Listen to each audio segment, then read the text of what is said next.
қасиетті Мерғалының ауылынан келіп отырмын. Жасым 85-те. Сол кезде ұйымдастырдым. Күні бүгінге дейін сол балалар жұмыс жасап отыр. Қалғап кетіп қалмасын. Барлығына үлгі болсын деп. 17 христианский хозяйство бар. Bir-birinden 3 шақырымнан свет жоқ. Осы жинастың қажыған адамның бірімен 5 еркес болды. 5 еркесті ол тартып береміз. Әне тартамыз, міне тартамыз. Әрі кісілік тартыламыз. Мынау сұмдық қой. Әлемнің 5 еркестің екіншісінде қабылданды. Ол кезде бақау. 50 миллиондық қызғанып, мінекі. Тартқымай отыр. 25 жыл светсіз отырмыз. Бұл не деген сонда? Осы, мынау құрылтайға бір көмек боламадық.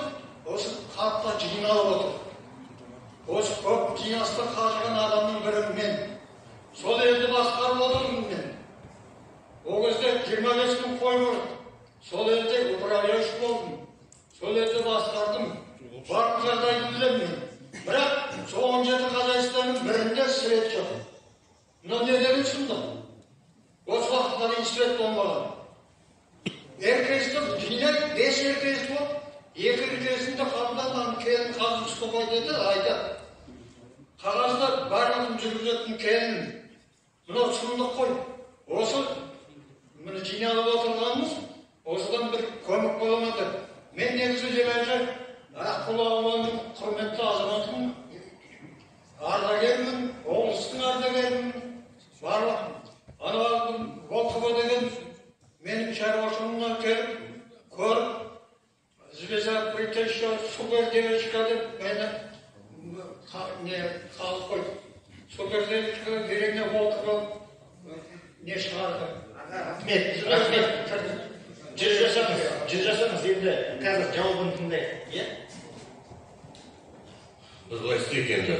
Бұрында РКС бізде екі заңның арасында не болды? Өнеркәсіп орынбасар бөлек болды, ауыл шаруашылық орынбасар бөлек болды. Қазір өзіңіз білесіз, президент тапсырма берді, оптимизация жүріп жатыр орынбасарлардың. Мен қазіргі ауыл шаруашылықты сұрақтарын қараймын, тағы да өнеркәсіп сұрақтарын. Бүгін ертең уже мен РКС-ке кіргізетін мен орынбасар боламын. РКС-та енді бұлай өзімізге жоспар етейік, білейік қанша бізге электроэнергия керек, облыс бойынша Баянауыл, Май, әкім облысына айтамын. Осындай мәселе бар. Промышленность есть промышленность. Түсінікті уже бірнеше жыл көмектесіп жатырмыз. Енді ауыл шаруашылыққа осы 2 елі көмектесейік. Бәрін таңдап, қанша бізде бәрін шығады. Рұбат Айлаханшты бәрін шығады. Саналы қанша бізге керек. Например, жылына 3 миллиард бөлінсе, 3 миллиардтан 1 миллиард осы электроэнергия ауыл шаруашылық құжақталына бөлдік деп. Сондай ұсыныс шығады. Бәрекелді, тамаша. Жақсы өзі менің шаруашылығымда бірнеше рет болды. Қазір осында істеп жатыр. Ақсақал. Аққұл районының құрметті азаматым келгеннен таққан айдады құрманов. Шаруашылығын жақсы істедім. Аға, жақсы шешіп береміз деп отыр. Сіздің арқаңызда қалған елді күнде шешеміз деп отыр. Шамамен просто атам не мог. Можно дополнить? Биылға 3 миллиард бөлінді. Соның 1 миллиардын именно электричествоға дейді. 23-ке ма? Биыл дайындалып аласыздар сонда? Жоқ, АПС-дысына қаражат келіп жоқ қой. АПС-дің өздері жасайды. Жоқ, Иран Назарбаевич, атам не мог довести, он твой РКС-ның положительное решение бар, ПСТ бар, газ бар. Просто кто отнесет ответственность за то, что 20 жылда оны толық утвердить етті, енді ақша жоқ деп, случайным образом узнаем, на госзакупе стоит, оказывается, 49 миллионов. Эти 49 миллионов, из-за того, что техническая спецификация, кто-то сроки неправильно, вот кто выдал, не указал сроки исполнения, май 2020 года написали, ноябрь. Сосын этот тендер отменили. Но сделали, потом опять объявили. А 7 декабря газ закончился. Поэтому КХ, из-за чего кто-то специалист неправильно сделал техническую спецификацию, он эти деньги лишился. Теперь он спрашивает, может ли он, положительное заключение РТС есть, может ли он надеяться на то, что вот сейчас документы джет берет, из-за чьей-то вот ошибки халатности специалиста человек потерял 50 миллионов. Соны сізден сұрақ, егер ол қазір газды қайтадан түзетсе, ол осы положительный РТС-ның решениесімен сол ақшаны ала ма, жоқ па? Осы сұрақ атамның. Қарайық қазір халық құжаттарды көрсетіңіз. Қазір құжаттар болмаса да ертең маған келіңіз. Да, по рабочей группе вот бүкіл арыздарын жазыңыз, хат Нұрболат Абахановичқа, ауыл шаруашылық басшысына. Бәрін ол жинап, қаншама біз облыс бойынша электроэнергия бізге керек ауылдарға. Именно отгодный живот болса, бізде мәселе болсын. Соның бәрін шығарып, бір сан бізге керек. Құрметті қауым, біз сіздер бұл жерде азамат отыр, азамат келістік қой, электричество бойынша каждыйыңыз нетпес үшін түйіндеңіздер, жинаңыздар, сол жерден бірақ Нұрекең келіп, жақсы ма, келістік па? Все, рахмет. Ассалаумағалейкум. Ақсақал.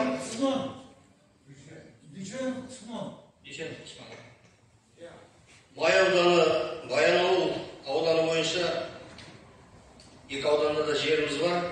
Шаруа қожалығы, Жамбыл шаруа қожалығының басшысы Мұбарак Фатахан.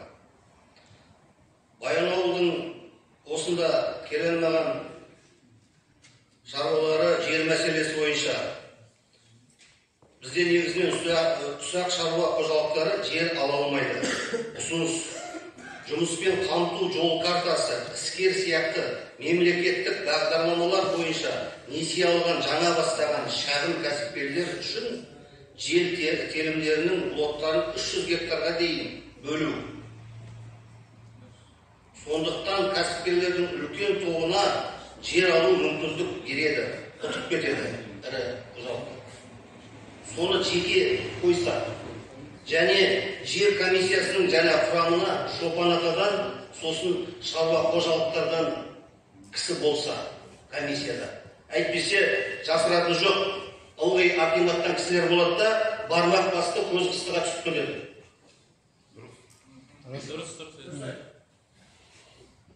Сосын жаңағы мал шаруашылығы, үй салу туралы, ферма салу туралы, субсидиялау, субсидияға жатады ғой. Соның барлығы айтылып кетті. Енді мынау тракторды мен кезінде бірінші тракторды 50% айтарған субсидияны. Қазір неге ол 25%-қа түсіп қалды? Сол туралы. Дұрыс, жақсы сұрақ. Сосын ең бір біздің осы отырған азаматтардың барлығы шаруа қожалықтары несиемен осы жағдайларымызды көтеріп келе жатырмыз. Солай ма жігіттер? Солай. Сол мына 2 жыл бізге каникул береді ғой. Соны 3 жылға созса. Дұрыс. Сондай ұсыныс бар. Біз өзі 2 жылдың жарты жылы өзі ақша қолға тигенше жарты жыл өтіп кетеді. Өйтіп неге түскенше. Соны 3 жылға созуға болмай ма? 3 жылға. Сосын жаңағы мемлекеттік пайыздық мөлшерлемені өтеу бойынша үлкен мәселе оларды уақытылы алмау. Несие беру кезіндегі қаржы институты автоматты түрде шаруа қожалықтардан пайыздық мөлшерлемені субсидиялау, өздері өтінім беруге, өздері өтінім берсе, шаруа жүгірмей. Сосын мынау ең бір үлкен мәселе киіктер туралы. Даланың байлығы, еліміздің байлығы дейміз, оны қорып жүретін азаматтар бар, республиканском масштабе. Соны мынау Баянауыл ауданы, Май ауданы, мына төменгі жағында, осы границада мыңдап жүреді. Осыдан 2-3 жыл бұрын 20-25 мың бар деген инспекторлар. Мынау крестьяндарға сол шабындығына зиян келтіруде. Егініне, даже малдың жазды күндері малдың су құйған астауынан келіп су ішеді. Көріп көрсетеді артыңыздан. Мыңдап жүр. Осы және де бір мәселе, далада өліп жатыр. Оны жаңағы инспекторлар, егер ана өліп жатқан ненің мүйізін кесіп алсаңыз, жауапқа тартыласыз. Мейрам Молжабаевич, бұл қай Алмас бауырым, бұл енді қалай шешілетін нәрсе? Бізге өте бір оның госплотының жерлері жоқ па? Мыңдап жүр. Оны білмейсіздер енді сіздер. Оны көрмегеннен кейін. Міне көрсетіп жатыр ғой барлығы. Енді осыны сеткамен жаңағы не дейді ғой анау? Қоршау деген. Бір каждый крестьяндардың или 1000 гектар ма шабындығын қоршаймыз ба? Қалай енді? Қалай істеуге болады? Соны шешілсе.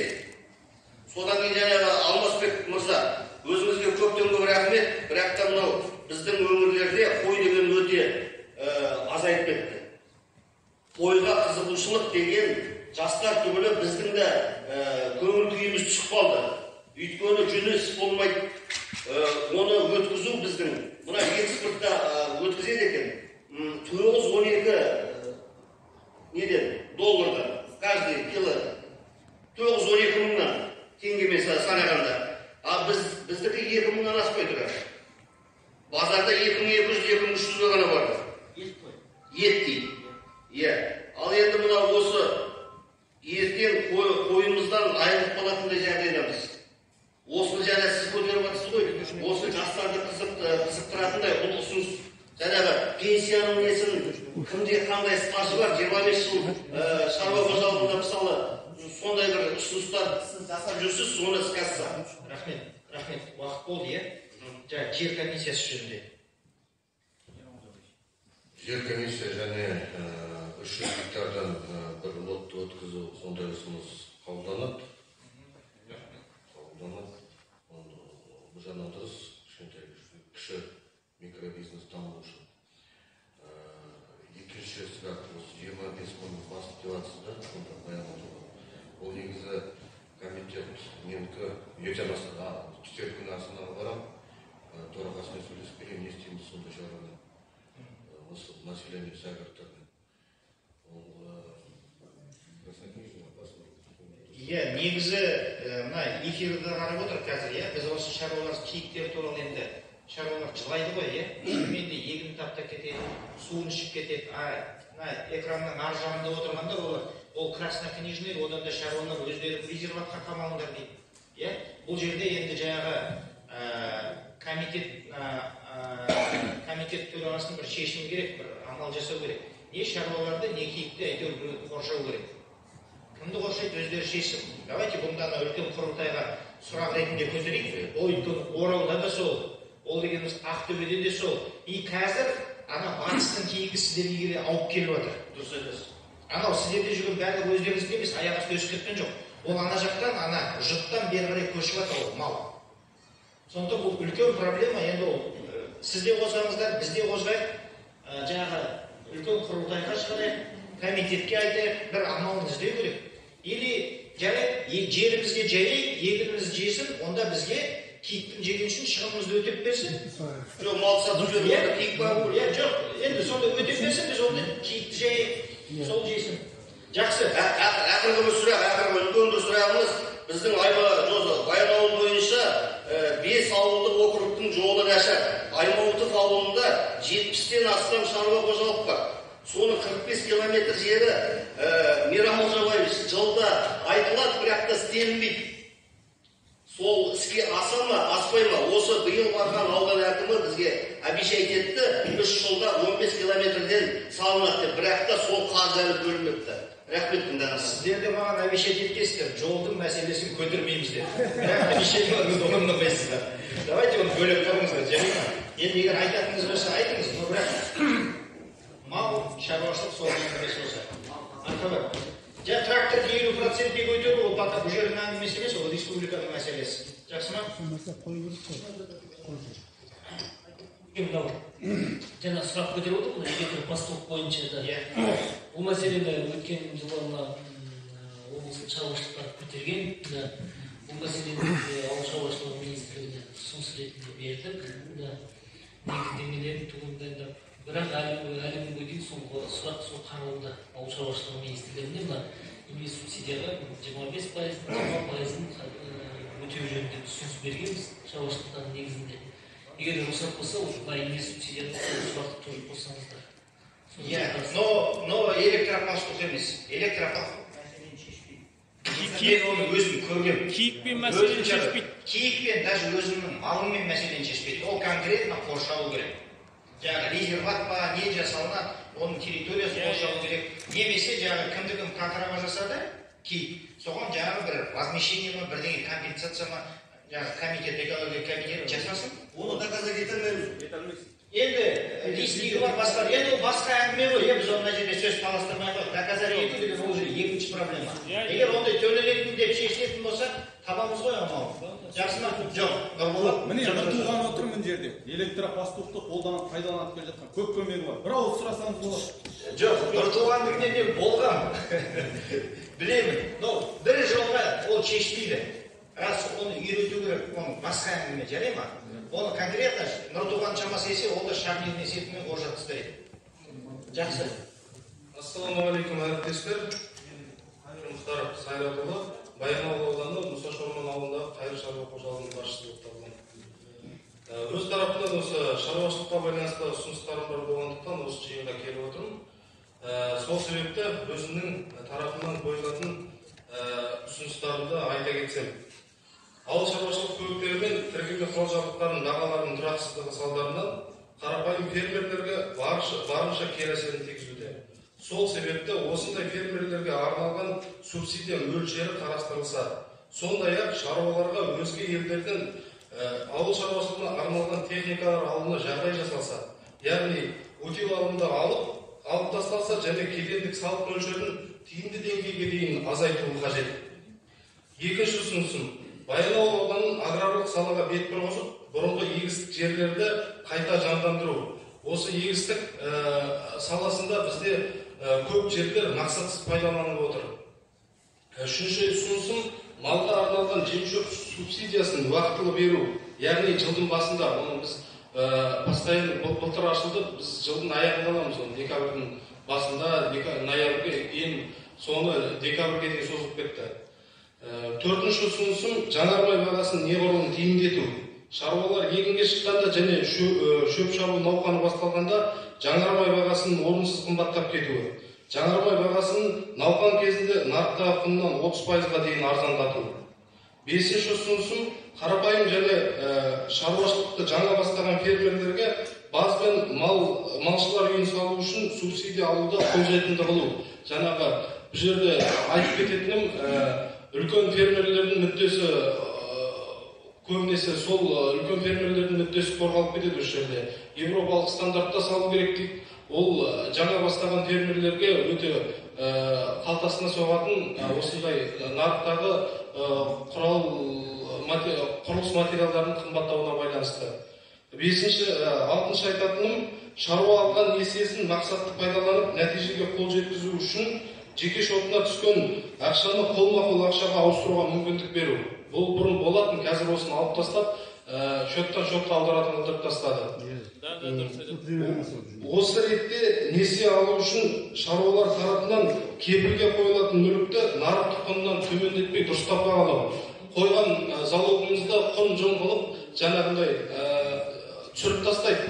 Алатын жаңағы қойған квартира болса, соны 2 миллион гарантиясы бар дейма, 0,80% коэффициентпен есептейді. Мысалы, нарықтағы құндан 4-5 миллионға дейін төмендетіп түсіріп тастайды. Және де, мысалға, өзіміздің салған фермамызды залогқа қоятын болсақ, оның бағалау коэффициенті 0,3 коэффициентпен есептеледі. Ол дегеніміз мүлде сутек, мысалға, бәлем миллионға салынған нәрсені 0,3 коэффициентпен есептесем, қолына бір 5-6 миллион аласың. Осы неде? АКК-да фонд финансовыйда болды, бұрынғы неде.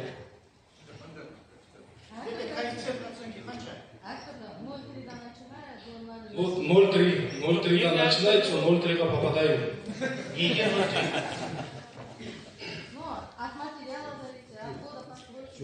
Жоқ, это же оценка делается. Вы от оценки, вот там оценка жасалғанда, я материал учитываете. Но оның 0,3 коэффициентін беру бұл масқара ғой. Мен 12 облыстың бір жерінде де естімеппін. 0,3 деген коэффициентті. Ендіген 0,5, 0,6-ға жылап жүр. Знаете, мне форумда біз 0,6-да поставим алды. Но енді, во внимание возьмете, ондай болмайды ғой енді. Оны мы заберем. Все, бұл дұрыс емес, сіздерді ескерту. Масқара Ол ауыл болғаннан кейін бағасы тұрса алып. Жоқ, дайын 0,3 дейді. Это ужас. Келесі ұсынысым делдалдардың пайда қорлығы бұл жерде. Шаруалар мен жаңағы ет өнімдерін қабылдайтын жердегі ортадағы жүрген делдалдардың олар мал бағып отырған адамдардың еңбегін пайдаланып кетеді жаңағы. Баға өмірі магазинде басқа баға, ал жаңағы перекупщиктардың сатып алатын бағасы басқа баға. Екінші сұрағым 17% кредит беріледі қазіргі кезде. Оның 10% мемлекеттен субсидияланады дейді. Сол 10% субсидияны алып тастаса бастыға тұрмай. Рахмет, өте жақсы сұрақтар, үлкен рахмет. Енді жауап беріп көрейін, субсидия на навесной инвест ол облыстағы республикаға кетеді, утилизбол республикаға кетеді, Баянауылда егістікті дамыту дейді. Бүгінгі күні өздеріңіз білесіздер, жалпы Павлодар облысы бойынша жылдан жылға егістік алқаптарын арттыру бойынша нақты жұмыстар жүргізілуде. Оның ішінде биылғы жылы Баянауыл ауданында да мысал ретінде айтқанда Адай шаруа қожалығы бүгінгі күні мыңға тарта гектар жерді игеру бойынша жұмыстарды бастап отыр. Енді егін шаруашылығына айналысам деген адамдар болса, бүгінгі күні қолдаулар барлық тараптан көрсетілуде. КПР бар ғой, көктемгі жұмыстарына да мысалға алатын болсақ, тыңайтқыштар, тұқым, гербицидтерге де беріледі. Сонымен қатар форвардтық несиелер сатып алулар. Ол бойынша мысалы Адай шаруа қожалығында бүгінгі күні сонымен кіріп, алғашқы жарнамасын алып жатыр. Айналысам деген адамдар болса, мысалы Баянауылдан да жері барлар.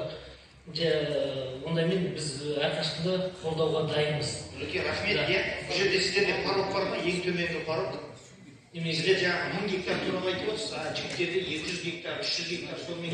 Бұл жерде тек қана айналысам деген ниеті бар адамдар болса, мысалы біз әрқашанда кеңестер де беруге, жеке қабылдауға да дайынбыз. Біздің есік ашық, қандай бағыттарда болса да. Сосын тағы да айтып кетті, жаңа жағармай. Кешіңіз, ана кісі ВПР бойынша ма, или егістік бойынша ма, бірден айтайын деді?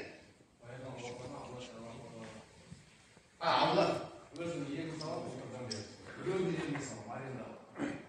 Өз малдай десем, жер жоқ. Немесе МТС жайма деген не бар? Жоқ қой. Ақы шулы. Сіз кешіңіз, сіз мал бойынша айтамын десем, жақсы өзі. 90 гектар жер бар, егістік. 900 гектар салмайды, бәрі залог. Тоқтаңыз, қазір оған мұнда шығып айтыңыз, мен толықтырама деген ғой. ВПР бойынша, сіздермен көктемгі егіс науқаны бойынша мен айтып отыр ғой. Биыл беспрецедент ақша бөліп жатыр. Қандай пайызбен? Мысалға, Кемдала 5% беріп жатыр. Сонымен қатар бізде қазір агробизнес бойынша 17%, 10% субсидияланады, 7% енді. Форвардтық мәселе, мысалы, қазіргі уақытта өз келісім бойынша 50%-ын алады да, кредит несие түрінде, 50%-ын мынау күздің кезінде біз өнім ретінде жарысасын қайтарады. Через год корпорация. Ол жерде проценттік ол үшін қайда барады? Ол процентсіз беріледі. Ол үшін қайда барады? Процентсіз беріледі. Ол форвардный сіздерге қазір ГСМ-ға неге?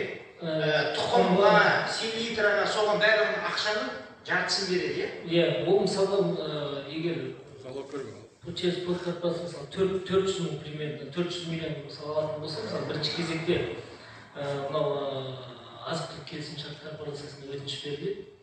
Ол өтінішті ауыл шаруашылығы басқармасына түсіреді. Ауыл шаруашылығы басқармасы біздің координационный совет деген бар. Координационный совет біз содан қараймыз да, оны мынау СПК-ға жібереміз. Сол кепілдеме беру үшін. Кепілдемені СПК-ға береді? СПК-ға кепілдемесін берді. Сондай жұмыстармен бүгінгі күні бізде 14 өтініш берілді. Бүгінгі күні төртеу бойынша нақты шешімдер шығарылды, жұмыстар жатыр. СПК-ның совет директоров төрағасы менің өзім ешкімге отказ беріп жатқан жоқпыз. Келіп аламыз. Тамаша. Мынау деген процентсіз. Вообще процентсіз. Бірақ күздегі өнімді тапсырасыздар, сол өнімнің разницасымен жабылады. Жақсы, бұл өте тиімді. Өте тиімді. Көріңіздер. Залогсыз. Залогты сіздерге СПК шығарады. Акимат шығарады. СПК арқылы. Ауыл шаруашылық басқармасына барасыздар ғой. Жақсы ма? Одан кейін Нұреке жаңа мына жерде сізге байланысты сұрақ, ана жем шөптің субсидиясын декабрьде бергенді қояйықшы. Майдан бастайықшы. Субсидиясын. Бұл мәселені ереженің шеңберінде де, мысалы жалпы қалыптасқан жағдайға байланысты қарастырайық, биылғы жылда. Онда да қазір нақты айтып. Ереже, по-моему, майдан, рұқсат береді ғой деймін. Негізі облыс әкімі былтыр біз бердік. Енді биыл облыс әкімі кішкене критерий қарастырамыз, чтобы увеличилось. Былтыр барлық алауынан облыс әкімі сондай тапсырма берді. Сол барлық алаптың болсын, кішкене қарамалдың критерийін көтереміз. Ол 200 бас болса, 300 проблемі комиссия қарастырады. И қойдың малын көтереміз. Бізде 2000 бас болды. Оның басын да көтереміз. Ақша бюджеттен бөлінеді. Енді декабрь болмаса да июнға біз үлгермейтін шығармыз деп ойлаймын. Где-то август, сентябрь. Хотя бы июль, август, сентябрь. Өйткені сіздер шөпті шығарған шығын бар ғой. Болмайды. Июль, август ол бөлінеді, реальный. Сіздер қаражаттарыңызды алдын ала бекітіп, ниет қойсаңыздар, мәслихаттар жақсы, рахмет. Болады. Жақсы. ГСМ-нің бағасы енді бұл кісілерге тәуелді емес. Біз әлінде ғана Нұрекеңмен сөйлестік. Шамасы енше түсіріп жатыр, но бірақ бұл Минэнергетики. Сол жақпен дауласатын бір үлкен біздің бір әңгімеміз. Малшылар үйіне субсидия, бұл енді еңбек бағдарламасы аясында, иә?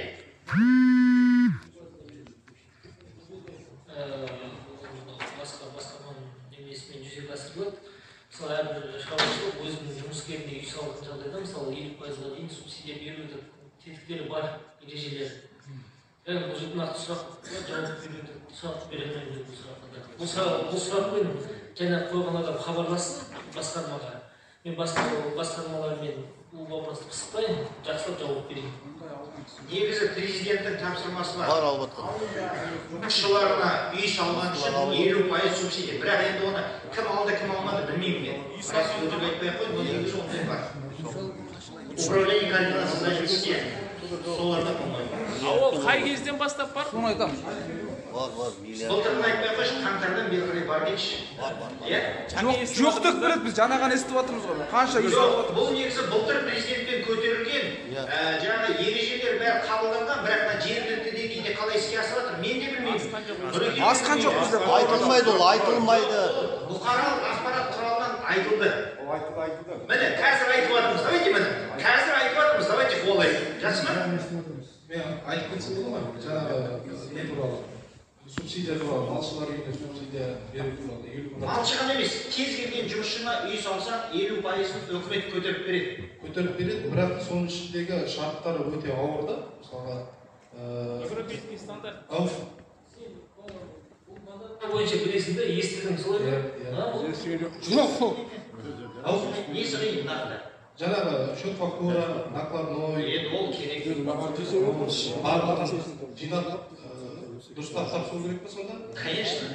Жоқ, ережеге жігіттер 50% үйдің құнын көтеріп береміз деп отыр. Оның, по-моему, потолығы бар, 10 миллион теңге аспау керек бір. Сондай несі бар. Нақты қай отдел, соған барайықшы. Управление координации занятости, еңбекпен қамту және қалай? Үйлестіру басқармасы. И жаңа өнімді өткізу бойынша мен сіздерге сұрады, коммунальный рынок бірдеңе бар ма сіздерде? Биыл біз салатымыз фермерский рынок деп аталады. 800 миллион теңге облыс бюджеттен бөлінді. Коммуналдық нарық болады. Тек қана біздің ауыл шаруашылықтарға орын берілетін болады. Біз бүкіл аудандарға орын береміз, әкімдерге. Орындар береміз, өздері әкім аудандар шешеді. очередьте қояды ма, қалай істейсіңдер ма, холодильниктер бәрі бар. Өздері естіген шығарсыз, ол анау Павлодарда торговая космонавтов сол перекресткта үлкен бір фермерский рынок болады. Уже стройка жасалып жатыр. Басталды. 1 қыркүйек ашамыз. Тамаша, жақсы шешім ғой, шаруаларға өзінің өнімін ортадағы несі делдалсыз сатудың бір амалы. Әрине. Бірақ енді оны ары қарай сіздер ерінбей жүріп алып кетулеріңіз керек. Әр қалада Ол салынса. жерге дейін кіріп кетеді. Әр қалада салынса. Екі баста салынса. Енді бірінші салайық, көрейік қалай болады. Ол СТК Павлодардың балансына қоямыз, чтобы ертең приватизация ешкім алмасын деп. Акимы тоже меняются, и все меняются. Ертең, чтобы басқа біреу адам алып кетпесін деп, СПК Павлодар акционерлік қоғамына балансына қоямыз. Онда тек қана шығындар шығатын покрытие расходов дейді ғой, сондай аренда болады. Рахмет.